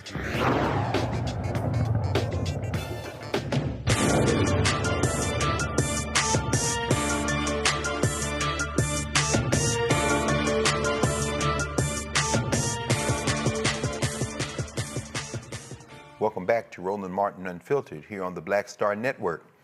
In our ongoing coverage of Project 2025, we are going to now drill down a little bit on the question of employment. Project 2025, as we know, the 922-page detailed right-wing proposal of drastic changes for the next Republican president to implement will impact everyone in every aspect of our lives, including our employment. Some of the areas include, but are not limited to, restricting access to overtime pay, eliminating worker protections, eroding workplace safety, making it harder to win union recognition, denying labor rights to employees at small businesses, harming women and birthing people, widening systemic inequities in the workplace. We're going to now speak with Dr. Thela Thatch, Chief Equity Officer, Thela Thatch Consulting, joining us from Los Angeles to explain. Dr. Thatch, Thela, I'm sorry. I should know. I know better than that. I can read, and I see the diacritic mark over the A. Thela, exactly. Is that right? Thela. Thela, like Pele. Not really. Close. Thela. Okay. All right. But you know what? Since my mama raised me right, and I see that DR in front of your name, we're going to refer to you as Dr. Thatch, for the Chief Equity Officer. Thatch Consulting joins us from Los Angeles to explain. 922 pages. A lot of people haven't taken the time to download it or read it in detail, but you have drilled down on a section that should be of particular concern to us, I guess all of them, but on this question of employment, help us understand what Project 2025 and those who would like to implement it have in store for us when it comes to the world of work. Right. Thank you so much for this opportunity, first of all, to explain what I'm seeing in terms of Project 2025. So you're absolutely right. The document's over 900 pages, and I literally have page notes of things that are just so extremely troubling for me as an HR person of 25 years. I just, for the sake of time, we could probably talk about this all year long, but basically it reads like one of my favorite shows that I've watched, The Handmaid's Tale. And first 5 points that really stood out to me that I must express to you is this constant mention of woke and wokeism and this negative connotation towards being woke. And so the document spends a lot of time making sure you understand that it's coming from a religious point of view. And as a human resources person, and I'm sure you're aware, Title VII of the Civil Rights Act of 1964 is really what this document is trying to dismantle.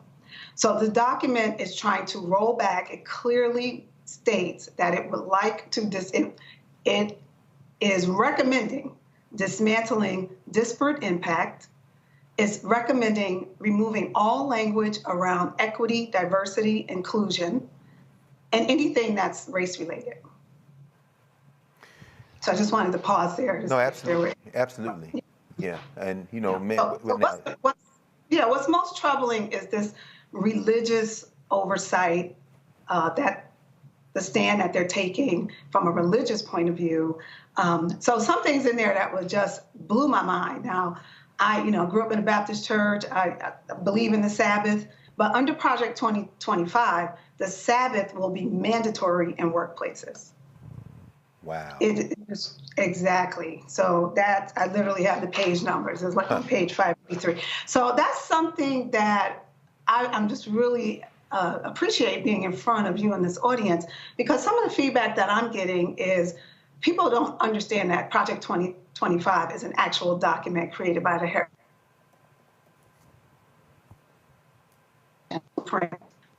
administration. And how will the next administration control our government and control our people in this society? Well, through the workplace. And so we have over 157 million Americans who are part of the workforce.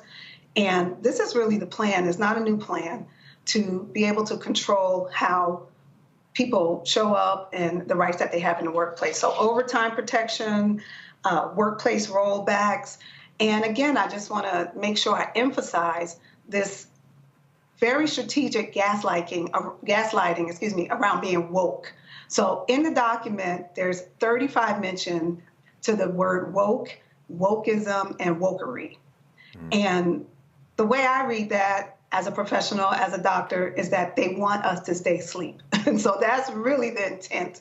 And that's how it reads. It's a very biased document that is focused on religion, Judeo-Christianity, and staying unwoke in the workplace. Absolutely. Yeah. Absolutely. It's interesting because remember, and I'm sure we all remember, I think 2020, the Lady of Guadalupe case out there in California, I think, where they had the religious exemption allowed them to, I think it was deprive the teacher of contraception, if memory serves me correctly. But I mean, it seems like this Roberts Court, which some people, David Brock among others, are calling the Thomas Court, really, but are running a great deal of this through the First Amendment. So the whole idea that I can use my religion to hide behind and discriminate against you, but that is a bombshell for folks who have not read Project 2025, that they want to now reach and prevent people from having employment based on these religious views. Could you walk us through some more of the work here? I mean, we saw some of the question of harming women and birthing people. How is that going to play out in terms of women? So on page 585 in this real life document, because some people like to believe that it's not a real life document, it talks about, it's actually labeled pro-life measures. And so, as you know, in the workplace, if you have a health issue, if you're a woman, you're having a baby, or any type of health issue, it may be abortion related, maybe you've had a miscarriage, and because of health issues, you may need what they're trying to define broadly as an abortion. You have health benefits that covers those rights. You also may have time off.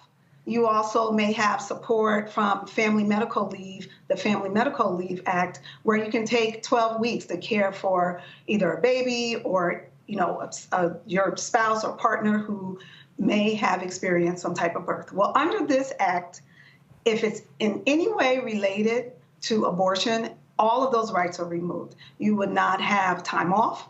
You would not have access to health providers. They would not allow the employer to provide health benefits to anyone who has an abortion-related event. So, quote unquote, from the Project 2025, it says, no employer is required to provide any accommodations or benefits for abortion, no time off, basically no care. This is my paraphrase. If you have anything related to abortion, so even if you're a male and your wife had an incident or your partner had an incident regarding something that was abortion related, it would not be covered and your job would be in jeopardy. I tell you what, you know what,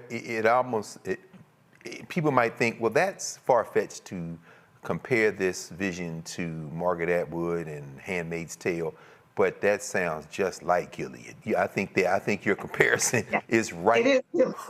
Right on the nose. Let's bring our panel in to raise some questions and be in conversation with Dr. Thalay Thatch. Kwame Jackson, questions for Dr. Thalay Thatch. Dr. Thatch, I want to thank you in particular for dissecting this document and revealing even more about what I want to call a roadmap to a purge. That's what this is. This document is a roadmap to a complete purge within the federal government structure to get out all expertise, to get out all longtime service professionals in the federal government and put in Donald Trump loyalists, people who are religious zealots, people who want to roll back rights for women and purge that whole structure so that those people can come in and implement this playbook. So be clear that this is a roadmap for a purge. And this roadmap for a purge, we've seen this playbook before. If we go back to Reconstruction and the end of the Civil War, and we said, okay, America's at a reset point. We're at a tipping point in terms of where we're going to go. And we know that the Redeemers came along, the Redeemers, the former Confederates, who went back into government and started writing out laws to come back and say, we're going to institute Jim Crow, we're going to institute sundown towns, we're going to institute a whole roadmap for a purge. And so we've seen this playbook before. America is now at another precipice where we have to really back away from that and know that we can fight it. I know in a lot of my work, I do a lot of diversity, equity, and inclusion work with the University of North Carolina and battling a lot of what's happening in that state. I do a lot of work with corporate partners on the same side and have for a long time. My question to you, Dr. Thatch, is how do we start to battle some of the nuanced corporate DEI anti-work that's in Project 2025, as well as at the academic level with cases like the University of North Carolina, cases like Harvard that are rolling back affirmative action? What would you recommend as 2 or 3 strategies that we start to use to battle and push back against this roadmap for a purge, particularly within that DEI space? Yeah, great question. So in my recent book, The Diversity Dilemma, I talk about a roadmap that involves the 7 A's. And I won't get into all of the 7 A's, but some of the A's involve awareness. And so honestly, as you know, as a DEI professional, this is the biggest part of the work, is making sure that in our workplaces that we are aware that these tools, that these resources, that these that this exists, right? Project 2025, when I'm working in my everyday HR job, people have no idea what I'm talking about. They don't believe that Project 2025 exists. So that's why I started putting page numbers, printing it out, showing it to people. So that's step number 1. And then, I'm really grateful that I get to work with organizations and clients who, regardless of how the government is moving, they are committed. These organizations have values around inclusion and equity. They believe in keeping the E in equity, unlike some organizations. And so, the reality is the fight will always continue, whether the federal government steps in. And, honestly, I feel so bad for federal employees because the first few pages of this document is about getting rid of them, about taking away their retirement benefits, about laying them off. And they're just like, I don't know how many we're going to get rid of, but we're just going to get rid of all of them. And so I think our first ally could be the federal employees. making sure that they know their rights.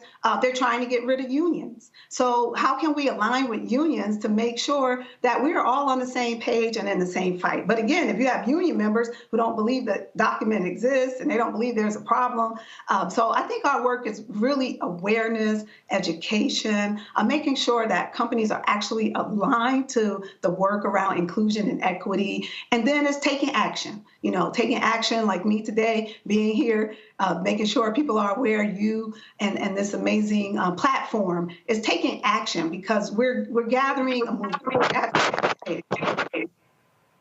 Yeah, and you know, Dr. Thatch, it's funny because it's important that we're all out here kind of spreading the gospel around Project 2025 and making sure that people are hearing that good word. But at the same time, one of the other nuances that I just picked up yesterday and I did not know was that J.D. Vance, obviously the vice presidential candidate, wrote the foreword to Project 2025. So not only did he write the foreword, but they're trying to backpedal and moonwalk out of this thing so quickly, and people don't even understand that he wrote the foreword for Project 2025. That was an opportunity for Tim Walz to really call that out that I didn't even know. And so we need to constantly be educating, constantly tying people back into this plan and saying, if this is what you believe, if this is what you put pen to paper to put forward, that you need to be held accountable. So I want people to know that J.D. Vance wrote the foreword to Project 2025. And may I add to that, there were over 140 of Trump employees, former Trump employees in some form or fashion, that wrote this document. Yep. That's a fact. Critical. Okay.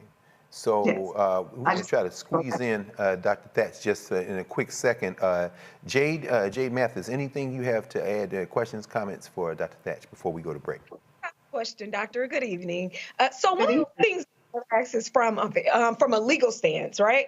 What does that mean for the EEOC? Like, what does that mean for those type of complaints? What does that mean for private companies? What does that look like? Because if there's no more protected class, you know, or discrimination based on race, color, religion, sex, national origins, what does that mean? And then who's accounting for any discrimination? Or is it just there's no account for it?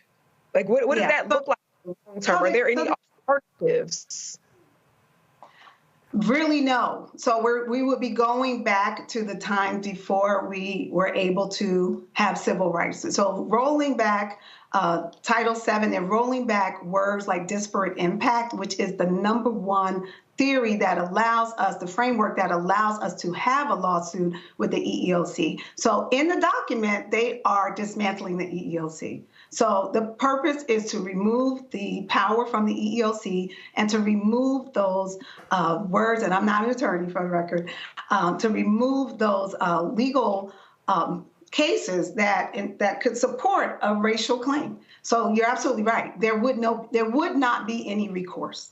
That is the absolute, answer to your question. Because once you roll back words like race, disparate impact, once you remove all of the Title VII protections, that's all we had. Since 1964, that is the reason why we have rights. I'm trying to scream it off the rooftops, is that the civil rights that we have will be taken away. And we will see it similar to The Handmaid's Tale, which is one of the famous scenes where they're being pulled out of their workplaces.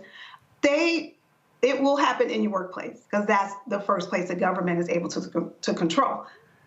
It can actually control it right now with the Patriot Act, and we won't get into that. But there's measures in place to protect us in the workplace under Title VII. So that is why Title VII is the main act that is under attack with Project 25, because they know once they roll that back, there will not be any recourse. Absolutely. Thank you, Jade. And, it's interesting, Kevin Roberts, as we know, who heads up this project, he wrote his dissertation down at the University of Texas, Austin, on all things, the Haitian Revolution to Nat Turner's Rebellion. So his vision for us in this country is wrapped around a concept of how black people just need to get down and lay down and assimilate. These people are not playing with us, and we need to stop playing with them. Listen, this was very, very, very informative and very necessary. As you know, Dr. Thatch, this is an ongoing segment here at Roland Martin Unfiltered, but you have filled in well and set a standard, I think. as we go forward in terms of a close read and putting it in a place where, as Joe Madison used to say, the goats can get it, we can all understand. Dr. Thaler Thatch, Chief Equity Officer, Thaler Thatch Consulting. Thank you very much for joining us tonight here on Roland Martin Unfiltered. Thank you for having me. With pleasure, with pleasure. We'll be back in a moment here at Roland Martin Unfiltered, and right back after the break. He told us who he was. Should abortion be punished? There has to be some form of punishment. Then he showed us. For 54 years, they were trying to get Roe v. Wade terminated, and I did it, and I'm proud to have done it. Now Donald Trump wants to go further with plans to restrict birth control, ban abortion nationwide, even monitor women's pregnancies. We know who Donald Trump is. He'll take control. We'll pay the price. I'm Kamala Harris, and I approve this message. In 2016, Donald Trump said he would choose only the best people to work in his White House. Now those people have a warning for America. Trump is not fit to be president again. Here's his vice president. Anyone who puts themselves over the Constitution should never be president of the United States. It should come as no surprise that I will not be endorsing Donald Trump this year. His defense secretary. Do you think Trump can be trusted with the nation's secrets ever again? No. I mean, it's just irresponsible action that places our service members at risk, places our nation's security at risk. His national security advisor. Donald Trump will cause a lot of damage. The only thing he cares about is Donald Trump. And the nation's highest-ranking military officer. We don't take an oath to a king or a queen or to a tyrant or a dictator. And we don't take an oath to a wannabe dictator. Take it from the people who knew him best. Donald Trump is a danger to our troops and our democracy. We can't let him lead our country again. I'm Kamala Harris, and I approve this message. I get it. The cost of rent, groceries, and utilities is too high. So here's what we're going to do about it. We will lower housing costs by building more homes and crack down on landlords who are charging too much. We will lower your food and grocery bills by going after price gougers who are keeping the cost of everyday goods too high. I'm Kamala Harris, and I approve this message because you work hard for your paycheck. You should get to keep more of it. As president, I'll make that my top priority. What's good, y'all? This is Doug E. Fresh, and you're watching my brother Roland Martin Unfiltered as we go a little something like this. Hit it. It's real.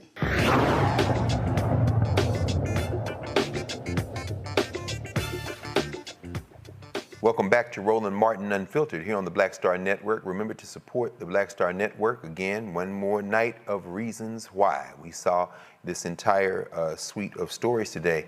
Let's continue. We're going to move to Colorado for a moment. The convicted election-denying Colorado clerk who tried to help Donald Trump overturn the 2020 election results will spend about 9 years in prison. A jury convicted Tina Peters last month of allowing a man associated with MyPillow's Mike Lindell to enter the Mesa County election system after the 2020 election. Peters was convicted on 7 criminal charges in August, which included an attempt to influence a public servant, conspiracy to commit criminal impersonation, and violation of duty. Prosecutors said the conspiracy peddling clerk turned off security cameras, gave the man access, and then leaked voting data to her fellow conspiracy theorists. Peters is the only United States election official to be convicted of criminal charges relating to stolen election conspiracy theories in 2020. Now we'll turn for a moment here, let's see, to the state of Georgia, where we will, give me a second here. Yes, the SAVE plan. This is very important, particularly for folks who are worrying about canceling student debt. A federal judge in Georgia declined to block President Joe Biden's plan to cancel student debt under the Higher Education Act of 1965. This decision was made in response to a lawsuit from a group of GOP state attorneys general who sought to stop the relief's implementation. Judge Randall Hall ruled that Georgia was the improper venue to file the lawsuit, and he's transferring the case to the federal Eastern District of Missouri. Missouri's Attorney General was among the plaintiffs who filed the lawsuit, and the case argued that the student loan company Mohela, some of you all know that acronym and know it well, overseen by the Missouri state government, would suffer revenue loss from any form of debt relief. The Supreme Court, of course, struck down Biden's first attempt at broad debt relief after finding Missouri had standing to sue given the harm Mohela would suffer.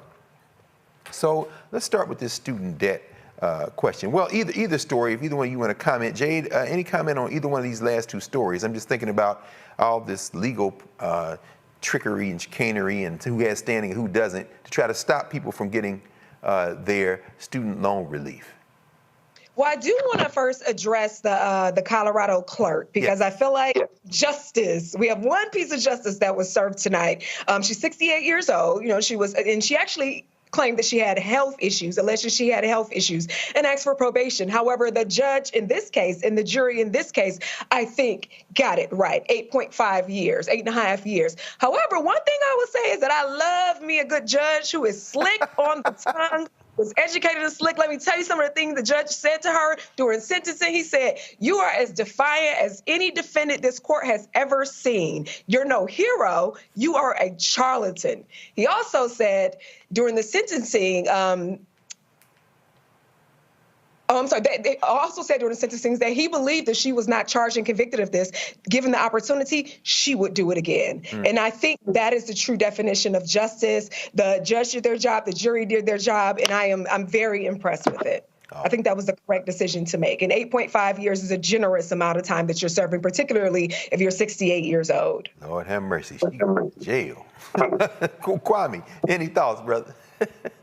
Yeah, I would add to Jade's excellent commentary, and I would say this, that folks need to know that they can't mess around and they can't play around with elections, and that those things have consequences. We have to understand that this is serial behavior. This is not a Colorado issue. This is the fake slate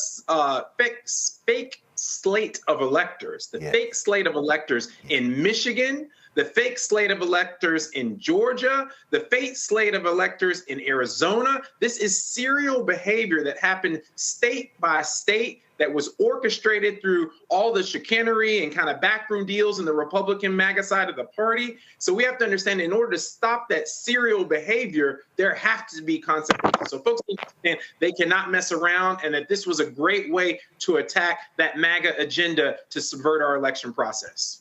My goodness. Well, I tell you, it is a hell of a case to have been decided with a month to the election. Of course, early voting has already started, so election day isn't November the 5th. It doesn't have to be. It's not only November the 5th. Y'all can register and get in line now and do that as we speak. You know, we didn't get a chance to get to this story today, but I'm sure we'll be coming back to it in future days because we just started the month of October. We know that is Domestic Violence Awareness Month. I have a number of friends, some of my students have made the comment in the wake of what's going on with Sean Combs in particular. This has taken on an added platform and significance, and Roland Martin Unfiltered, of course, we're here, Roland Martin Unfiltered, are covering this issue, this ongoing issue, until it's not an issue. That's our vision. But we're gonna, in order to do that, it's gonna take some work. You know, here we are, we've reached the end of the show, and Kwame Jackson, political strategist out of Los Angeles, California, and Jade Mathis, Counsel, District Legal Group here in Washington, D.C. Thank you both for joining us. Look forward to the conversation that we'll be having going forward, and we'll be back in this community on Thursday nights as usual. If you are not yet subscribed, if you're not yet a supporter to the Black Star Network, please, by all means, do that. You know how to do it. You can subscribe. You can check us out on iPhone, Apple TV, Android TV, Roku, Fire TV, Xbox One, Smart TV. Understand that we're looking for donors to the tune of $20,000 at $50 a year. That allows us to support the budget here at the Black Star Network. It isn't just Roland Martin Unfiltered. It's a bevy of shows, and Roland and the network have allowed me to host one called The Black Table. We usually come on Fridays. We got new shows in the can coming up. You see there on screen, PayPal, Venmo, Zelle. There are ways, many ways to support on PayPal, paypal.me/Roland Martin Unfiltered, Venmo, venmo.com/RM Unfiltered, and Zelle, Roland@RolandMartin.com. and Roland at RolandMartinUnfiltered.com. Those who do snail mail like my mom and them do, we want the kind of money that folds, not the kind of money that jingles. You saw the P.O. box up there. Shout out to the great John Amos, Mr. McDowell, his daughter, telling them at the Miss Black Queens pageant, we want the money that folds. P.O. Box 57196, Washington, D.C., 20037-096. In the words of Roland S. Martin, traveling back from Alabama, will end the way he would end, with the two fingers. Holla. Folks, Black Star Network is here. Oh, no punching! I'm real revolutionary right now. Support this man, Black Media. He makes sure that our stories are told. Thank you for being the voice of Black America, Roland. Stay black. I love y'all. All momentum we have now, we have to keep this going. The video looks phenomenal. See, there's a difference between Black Star Network and Black-owned media and something like CNN. You can't be Black-owned media and be scared. It's time to be smart. Bring your eyeballs home. You dig?